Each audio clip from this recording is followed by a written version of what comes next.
हेल' लोगोफोर खुलुमबाय नोंथांमोनखौ आंनि गुबुन मोनसे भिडिअ आरोबाव फिन खेबसे बरायबावबाय। लोगोफोर बे जायगाया जादों तामिलनाडुनि सिङाव थानाय साथी मंगलम होननाय जायगायाव दं KCP गार्डेन होननाय लोगोफोर बेखौ। नाथाय बे गार्डेना दा फुरा जाथ'वाखै, दासो खालामगासिनो। लोगोफोर बे गार्डेना जेब्ला फुरा जागोन अब्ला आं नोंथांमोननो भिडिअ लाबोगोन नोंथांमोननो दिन्थिनो थाखाय।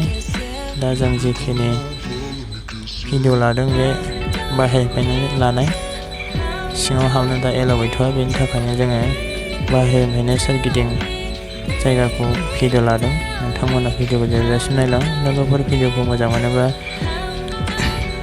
साबस्क्राइब खालाम, लाइक खालाम, लोगोसे शेयार खालाम। लोगोफोर माबायदि भिडिअआ कमेन्ट खालाम।